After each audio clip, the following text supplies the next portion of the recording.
The Bliss Business Podcast, the show about empathy, connection, and consciousness in business.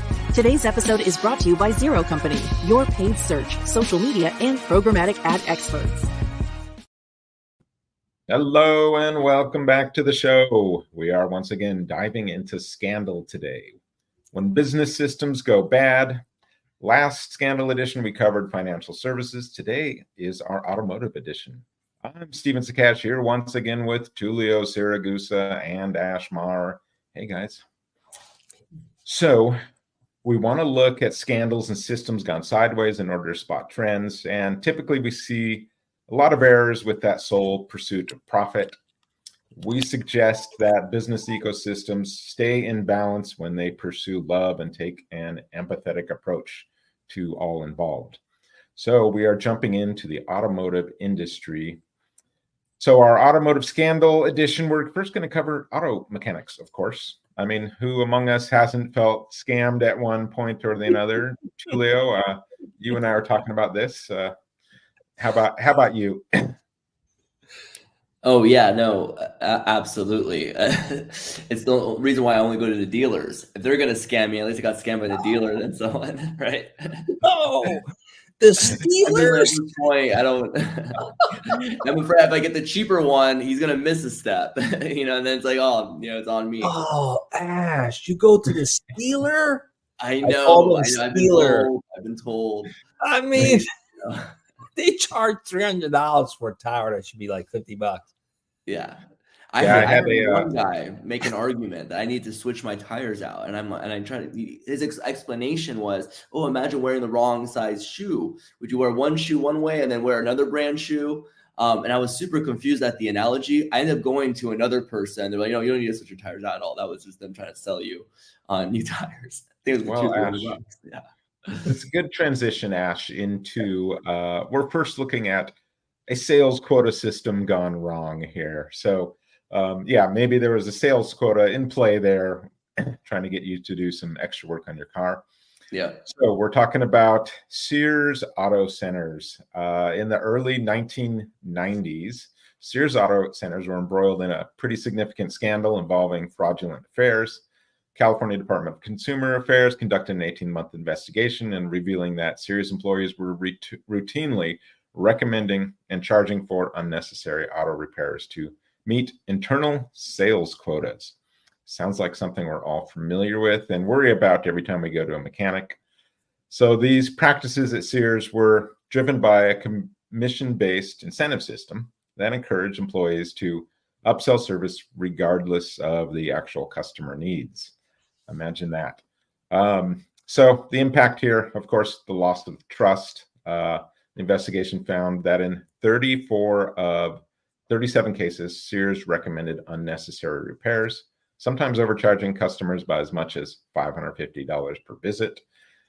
This led to lack of trust and widespread consumer dissatisfaction and tarnished their reputation there.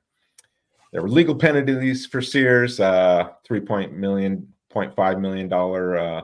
fine to the state of California to cover the investigative costs and establish a $1.5 million fund for auto repair training programs at community colleges. This is some sort of creative thinking here, trying to help out the situation. The company also offered $50 coupons for people. That's, why would I come back after you're giving me a $50 coupon? Nice try. The financial impact was a 15% drop nationwide in sales for Sears in their auto centers and 20% California. The company had to invest heavily in TV campaign to try and mitigate some of the fallout from the scandal. And then, of course, the negative publicity that came from this had a long-term impact on Sears brand, and not just affecting their auto centers, but the other areas of their business. So the company faced some ongoing scrutiny, and really there's not very many Sears Auto Centers anymore in the world. Tullio, prior to their demise, what did they do in response, trying to mitigate the problems besides the lucrative, enticing $50 coupon?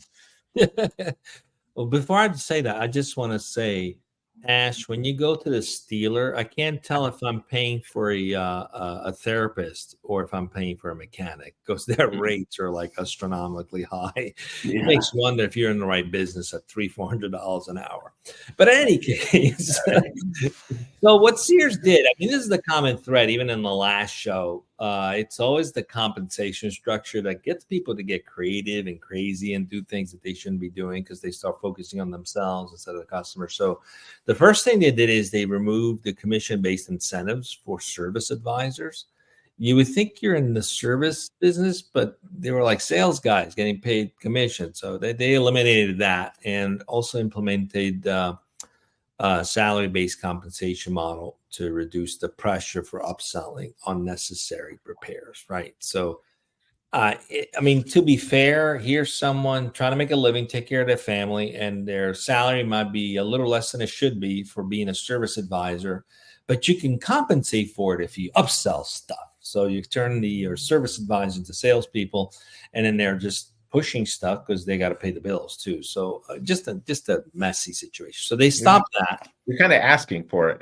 You're asking for it right there. It's like, exactly. Where's the focus on the customer there? It's like the focus is on, here's how you make money. Get the most you can out of the customer, even if they don't need it. So they stopped that. And then they also instituted more focus on customer satisfaction. Surprise, surprise, you're in the service business. That should have been your first priority, right? So they introduced customer satisfaction as a key metric for employees and their performance evaluation. Now, that's a great thing to have done. Should have done that to begin with. And, shifting. So they shifted their focus from sales quotas to service quality. That's actually a great practice, period, for any business.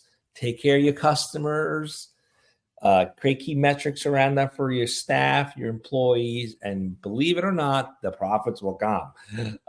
And then the other thing they did is they did some settlement and reforms. As part of their settlement agreement, they launched a national program to standardize auto repair sort of practices and enhance consumer protection. So they essentially got sort of forced into becoming advocates for doing the right thing to consumers, which is kind of like a nice way to slap someone's hands. Like, now you're going to do the opposite of what you were doing. So now imagine if they had put all these things in place to begin with, they would not have had all these losses. They would not have had all these issues, and they probably would have been even more profitable because when you take care of your customers first, everything else aligns as well. So that's what they did. But to restore customer trust and prevent similar issues like that, that was more of a long-term thing. The impact of something like that is long-lasting. And in some cases, the impact is lifelong, and you can't change it. So, so some of those things, they just impact financial performance forever, and there's nothing you can do about it. And in this case, there's only a dozen Sears Auto Centers left, I think, in the country. Yeah, so. And this is an example where the fines were minuscule in the scheme of things, but the reputation was everything. Yeah. Hey, it's just it's hard to. I mean, once you lose trust, it's hard to get it back, and you'll find that out in life in I don't know how many different ways, but hopefully you don't have to learn the hard way on that. But as a business, Sears, of course, they've had to compete with the likes of Amazon and Walmart and the death of the shopping mall. And, when you're up against it with competitors like that, Ash, we've talked about this. Your people can save you. Your customers can save you if you built these authentic connections with them. Yeah. But if it's inauthentic and you're abusing the customer, forget about it, right? Yeah. And this is where they missed the boat too. They could have actually had a model that could have benefited their retail business. They could have had a model where instead of upselling repairs and stuff, they could have upsold like tools. Hey, in the future, you can do this yourself. We have a training course on how you can do this yourself. And here's the set of tools you need to buy to do it yourself. That could have actually been an interesting model for them where they would have serviced the client and upsell some of their craftsman tools and things like that, and potentially even teach people how to do certain things themselves, like an oil change. So they missed the boat on that. This is where people don't think long-term how they can create value for themselves and for the clients, just kind of like let's just get as much as we can out of the customer. There's a recent example, probably not the best one, so I'm going to give two. But when you talk about customers saving a business, and again, not the best example, but just for the sake of this example, the GameStop, failing business, customers, it took one person to put out a message and say, come save this business. And there was a connection from the nostalgia connection at the minimum to users and GameStop that they decided to go ahead and purchase those stocks and save that business. But a better example would be Whole Foods, where they genuinely built an authentic connection. And Steve, I'm sure you've heard this story in the book Conscious Capital, where they almost got taken out by a flood in one of their locations that would have put them completely out of business. And the community loved them so much, they all came together to put that store back together because they couldn't afford to actually pay to get it fixed themselves. So it was the customers in the community that came back, and now Whole Foods became what it became into the future. I think when Sears went through what it went through with the dying of the mall, because of all of those unethical practices, there was no community support. There was no one coming in saying, hey, let's save Sears as the markets are changing. It was more like, no, this is, now those unethical practices are being weeded out of the economy in general. These companies could not survive when tides change. And I think that's another big thing to focus on, is that tides are always changing. So if you're having any unethical practices right now in your business, know when those changes occur, you might not be able to survive them because your systems aren't in place to be able to handle those shifts and changes that occur in the economy. Yeah, they aren't going to carry you through the tough times. Ash, let's switch gears and talk about the Volkswagen emission scandal, another issue, which went spectacularly wrong. Give us some background on in the world we live in today, and we're talking about global warming. This is the Volkswagen emissions scandal. So they put in emissions cheating software. So Volkswagen installed defeat devices in diesel vehicles to cheat emission tests. These devices could detect when a car was undergoing emissions testing and temporarily reduce emissions to pass the test. However, during normal driving conditions, these vehicles emitted up to 40 times the allowed level of nitrous oxide, NOx. So the cheating affected approximately 11 million cars worldwide, including about 500,000 in the United States. The models involved being the more popular vehicles like the Jetta, the Beetle. I drove one of those vehicles back in the day too, which is really funny.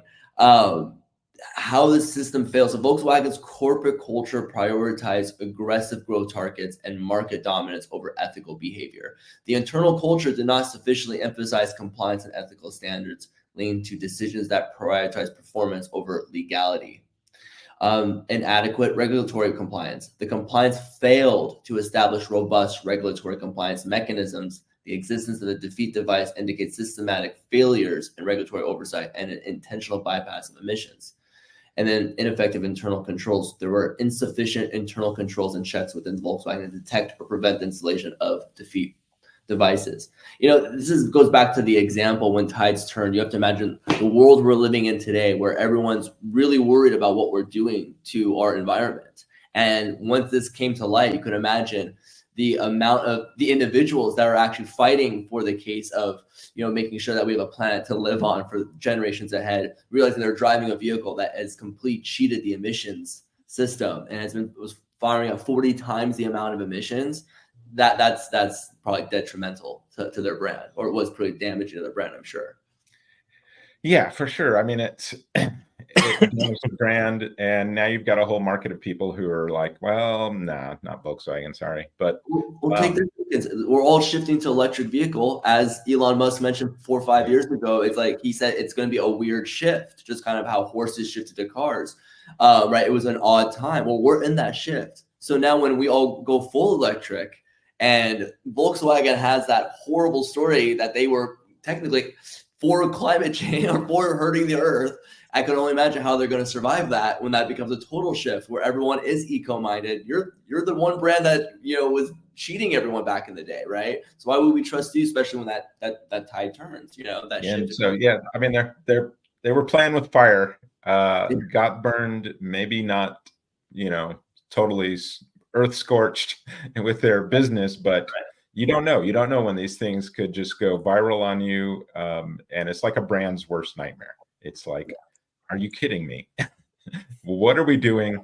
how can I market this? What have you got? You got just pulled the rug under, half the ads we were running about I use a diesel car to begin with, I guess, but I still don't get to this day why they did that. I mean, they must was it to save on emission controls or what, to make the car faster? I don't understand what the motivation was, but they would literally cheat the planet, not just consumers, the planet. Well, I mean, that's a good point. I don't get it. That's a good point. We talked about, you mentioned conscious capitalism, Ash, and so part of that, one of the stakeholders you're looking at is your environment or community, how you're impacting that. So that's really, it's one key stakeholder of your operating, how your MO is to operating a business is, hey, how are we impacting the environment? And so clearly there was a culture disconnect and clearly not this sort of conscious capitalism approach with that particular area. Tullio, what were some of the repercussions here for Volkswagen? I mean, they might as well have had a board meeting sitting around the table saying, how can we sabotage ourselves here? Because that's basically what they did. And in the process, let's sabotage the planet. I mean, it cost them $30 billion to solve the bottle in just fines. Half of that were fines by the U.S., and the other were the European Union and other regions of the world. Just fines against environmental concerns, consumers, state claims, $30 billion.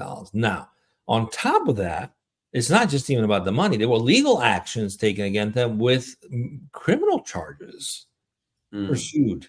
So it's one thing you have a civil action. It's another thing when you have a criminal action. So, and some were actually sentenced to prison.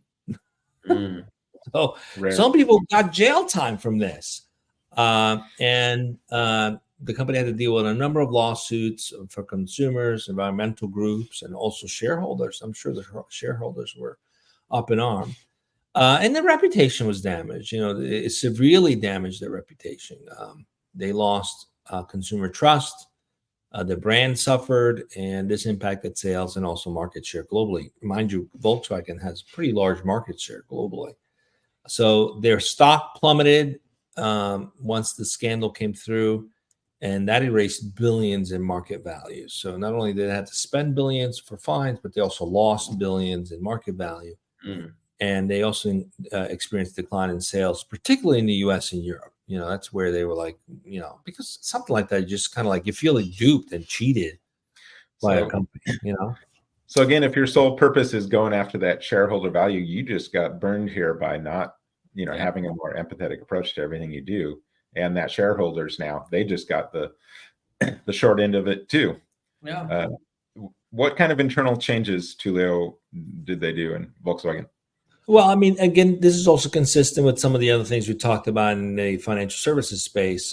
Here, they changed several top execs, including the CEO, in an effort to try to change the corporate culture. Because my grandma used to say the fish stinks from the head, so you got to change the head of the fish. And also they try to focus more on commitment for ethical behavior. And the new leadership instituted more transparency, more accountability. So that was the push. Let's get rid of what caused the problem. Let's bring in more accountable, transparent type of leaders. And also they focused on strengthening their compliance and control. They established a new compliance framework, including a comprehensive overhaul to its regulatory compliance system with stricter internal controls, as well as increased oversight and also regular audits to ensure compliance with environmental regulations. Why they didn't have that in place to begin with, it blows my mind, but that's what they put in place. And then so they pushed on a big corporate culture shift. They initiated programs to foster a culture of integrity and transparency. So, and again, why didn't you have this in place to begin with, so that everyone? Where were your values to begin with? Like, did you not have any values before this? What was the value? Let's just make money and cheat people. I mean, culture of integrity and transparency, great values to have for a business to work with. And then they started doing training on ethics and compliance for all employees. and a whistleblower system was encouraged, so that you can report on ethical behavior without fear of retaliation. So, big changes that when you look at it should have just been part of the standard of having good practices, good governance for running any business. And they also started investing in EV, electric vehicles, in an effort to regain consumer trust. They've been trying to position themselves as a leader in sustainable mobility. They've made a significant investment in electric vehicles. They got an uphill battle for their marketing team there. It's like, all right, we'll try. Yeah.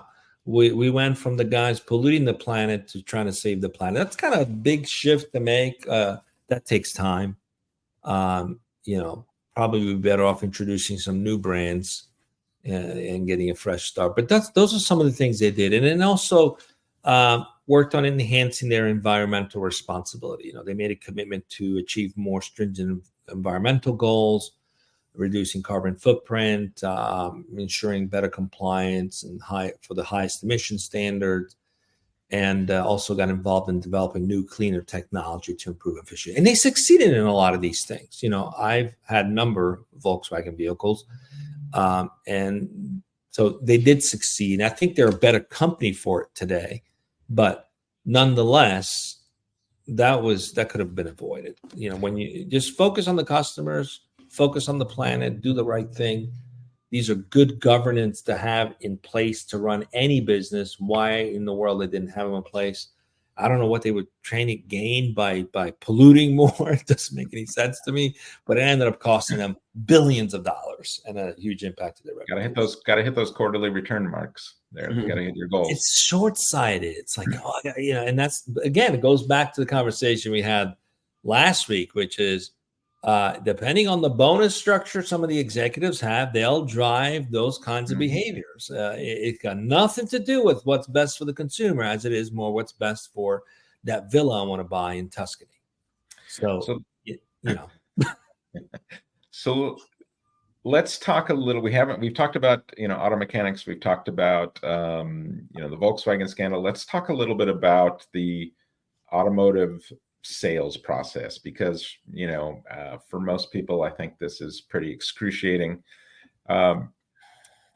There's a lot of things that go into that, but one of the things that even some of the dealers don't like, but that they've had to deal with, is this what's called stair stepping in the sales process. So this is an incentive program used by car manufacturers to motivate dealerships to achieve certain sales targets. So in a stair step, the incentive bonuses increase progressively as the dealership meets higher sales thresholds. So, for example, you might receive a small bonus for selling 10 cars in a month, a larger bonus for selling 20 cars a month, and then an even proportionally larger bonus for selling 30 cars. And these are typically paid out at the end of the sales period if the dealership meets or exceeds those targets. So you can see now you've got this kind of mark you want to make there.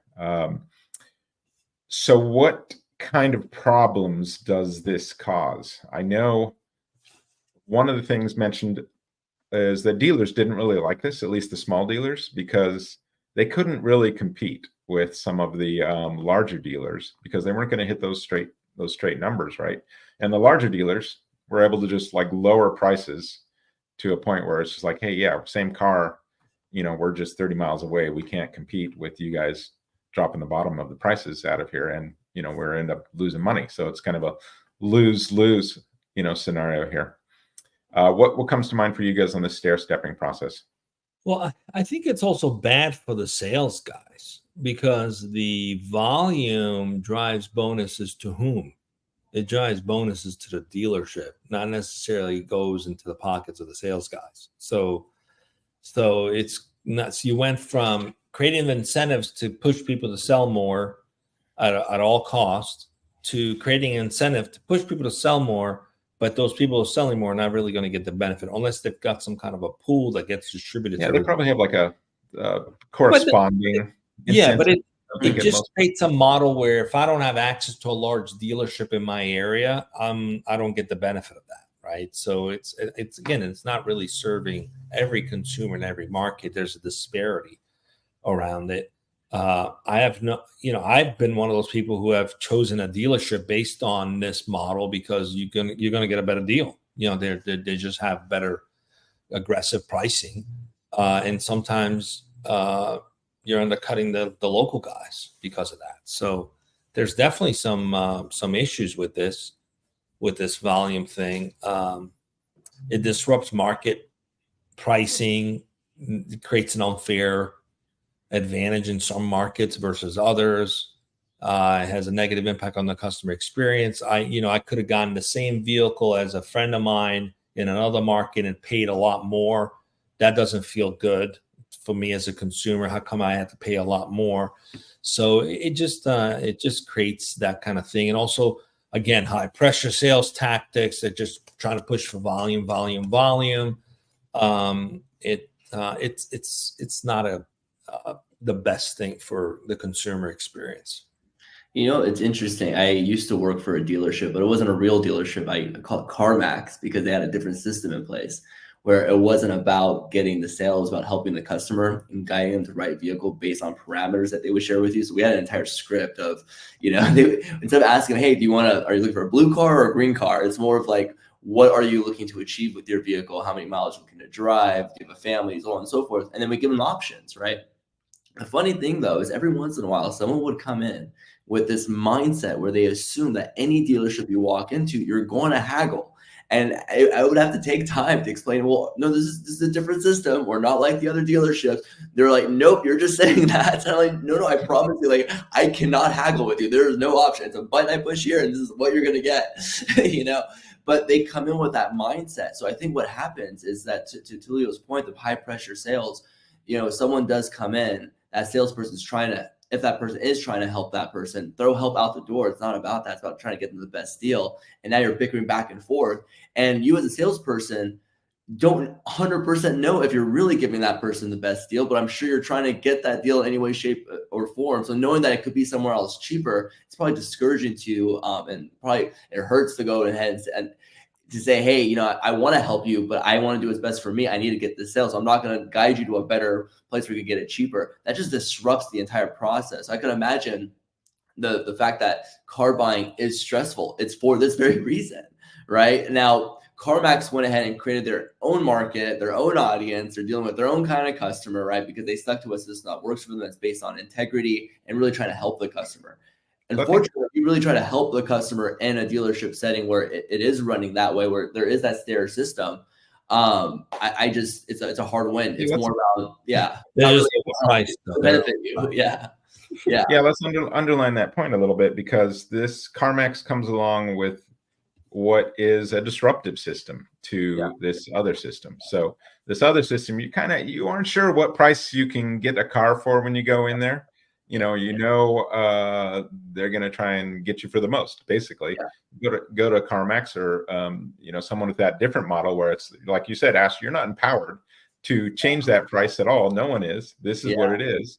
And people just can't quite get that mindset. But that's why it's disruptive, is because it's kind of looking into the customer's best interest a little bit more. It's a little bit more of an empathetic situation. It's like if I went to the grocery store and I had to haggle for every little thing I bought. I would not want to go. That's how it used to be done in the village. You'd go to how many about a discount for 5 pieces of fish. You did it. You haggle for everything. So you got what you were able to negotiate, not based on it wasn't fair at all. But so that would be that CarMax is like a solution to this kind of thing. It's that kind of model. Let's quickly change gears again. I want to talk, last week we talked about finance, and what we didn't get into is auto loans. But there were a variety of companies here that just have run into trouble with their system. So Ally Financial had to pay $98 million for a discriminatory auto pricing practice.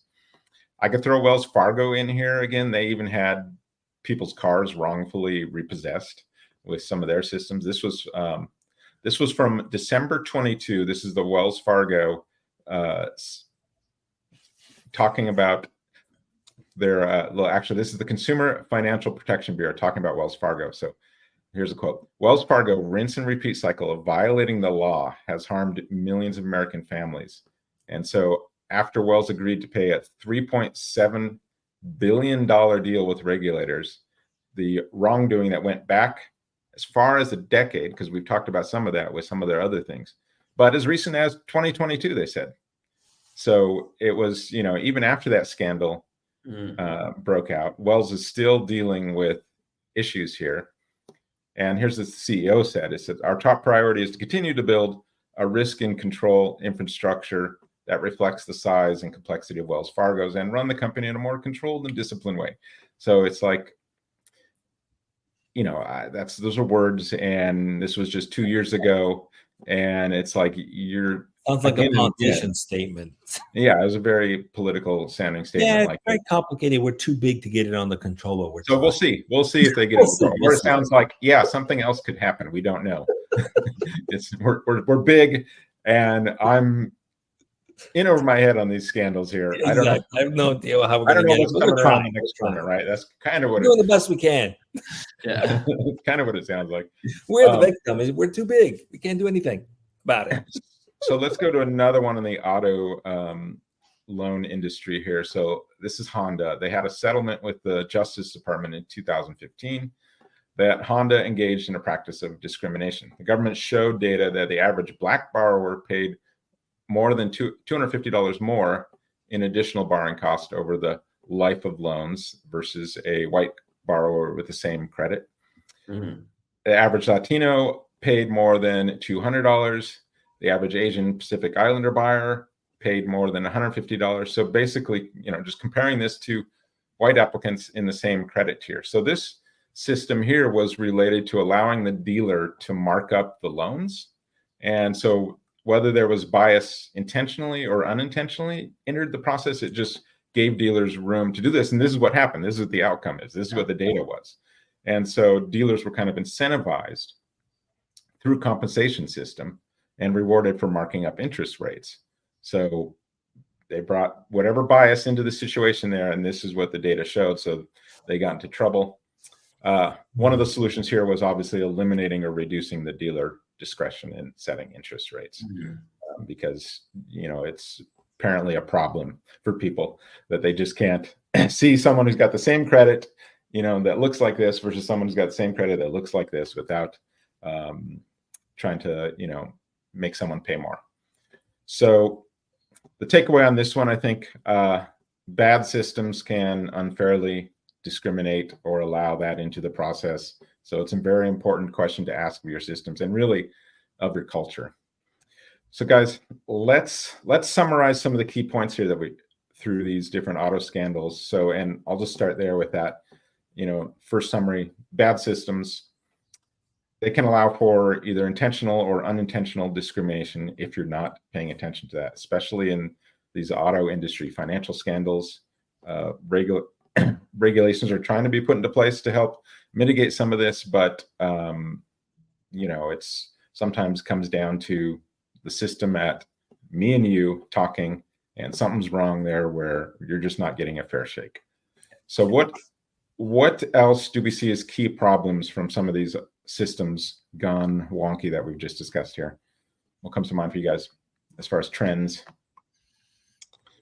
Well, I think there's a category of lack of empathy built into all these systems. That's really the root cause. Is someone's not sitting around saying, how can we better serve the needs of our customers, our employees, and even the shareholders, and taking into consideration the needs of people.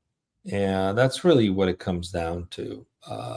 If companies prioritize taking care of the needs of people, they can never go wrong. And because to do that effectively, you have to engage with those same people and create user groups or consumer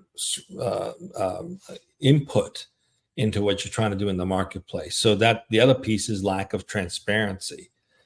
So, the more, and communication and connection and relationships with those consumers. Because if you have empathy, then you're going to naturally want to connect and understand and be curious about will this work? What give me some feedback. And then through those connections and through those relationships, you can shape something that's valuable for everybody. And that's the root. That's the root of running a good business, or the root of not running a good business when you lack that step of understanding the needs of the people involved, all the people involved. You know, there was a point in time when even in my college curriculum, where the goal of any business, goal of any CEO was to figure out how they could maximize their profits. It was literally something we would read in textbooks back in the day. So someone who was really good at business in that time period was someone that really knew how to generate the most profit, make the most money. That was considered a savvy businessman. And if you guys go look at that character, and if you look at him in the 80s, 90s, early 2000s of what a good businessman looked like, it was always that tyrant, right? That person that was a shrewd individual who was able to max out what they could. But I think times have changed. I think today a good businessman is being judged by his relationships, his favor from his employees, the connections he has with his customers, and what the customers and employees all say back about the brand and the business, right?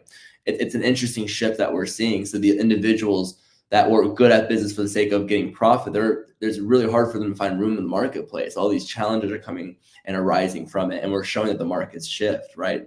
There's no longer room for that. But the individuals that put their customers first, I forget what the name of the company was. I think they were based in Oregon or Washington, but this was maybe 3 or 4 years ago. The gentleman, he was a CEO who took on a $70,000 a year salary, pretty much the same salary as the majority of his employees, to show him that he was no better, or almost as if he was equal. So it was more like a bringing them together, saying, hey, I understand where you guys are at. I shouldn't be making more than you, even though I'm the founder of the company. That was one shift that one individual did 4 or 5 years ago. And now that was a very extreme example, right? And I think a very extreme thing that he did. But if I were to look up that company now to see where they're at and where that gentleman's at, I'm sure he's completely broken boundaries. That was one of the new shifts of consciousness that was starting about 4 or 5 years ago. So I think people who care about their employees, their customers, they're being judged by their relationships. Those are the new businessmen. Those are the ones who are being like, okay, that guy is good in business. If he only knows how to maximize the profit, then it's not really fitting in today's culture. So we've talked about it. It's that maximizing the sole purpose of business, maximizing profit. That's the Milton Friedman sort of ethos that came up during the 70s, 80s, like you mentioned. Let's add to that. And this is where I was thinking about this the other day. Maximize profits with love. Yeah. And this do it with love. Because that's going to end up. So what we're seeing in a lot of these problems with these systems, we see that lack of transparency, like you mentioned, Tullio. We see the lack of integrity that was mentioned, with Volkswagen, Sears. We see these high pressure sales situations that don't take the customer's best interest in step. So that's like with the Sears scandal or the stair stepping we just talked about. I'd say be especially careful of the pressure of sales quotas, because people just like at all costs. I think you hit the nail on the head, Stephen. Just reminding me, I had a really great sales leader mentor years ago, decades ago, actually. And he asked me this question. He goes, what do you think your job is? I went into this whole answer about creating value for the customer and solving their problems and all that. And he was like, no, your job is to separate your customer from their money. And I was like shocked to hear that. I was like, what? He goes, but you have to prove the value for why they would want to do that first. Right. So there was a consciousness behind, you're in sales. You're trying to make money. You're trying to separate your customer from their money, in essence, but consciously do it in a way where you got to give them some value for them to say, here it is, right? So, and I think you hit the nail on the head. You can still be very sales revenue driven as long as you're driving value for that. There's an exchange that's equal, commensurate with the value that you're creating based on the needs of the buyer. Yeah, and I don't know if I'd word it quite the way he did. Yeah, no, it was kind of get-go. The way he worded it was very Wall Street get-go. I mean, this is like 30 years ago. but yeah, like I said, maximize profits, but with love. And so that would mean, hey, if I'm in sales, I'm looking out for my customer's best interest here. This is, when we talked about it last scandal show was, I could sell you this big $10,000 speaker system, and I'm great. I'll make an extra little bit today, but I see this guy has his pregnant wife walking in here next to it, the young kid. We talk about this as the ruthless people. So where's your consciousness involved? If you're not thinking about doing the loving thing, it's just another paycheck for you. Go home. Great. Enjoy the paycheck. What are we here for with all these systems if we're just looking out for ourselves all the time? Not thinking about our fellow man or human. At some point, when you get older, you're going to be like, what the hell did I do with my life? If I'm in that kind of sales process where it's just, like we said, ruthless people, right? Yeah. So, as we go through these systems, we're going to come back to all these areas of shortcoming and discuss solutions in a later episode.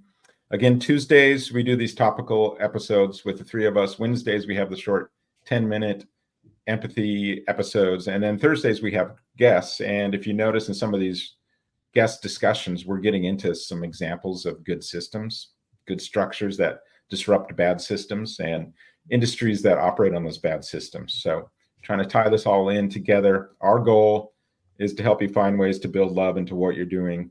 That's it for today's episode. We will see you on the next Bliss Business Podcast.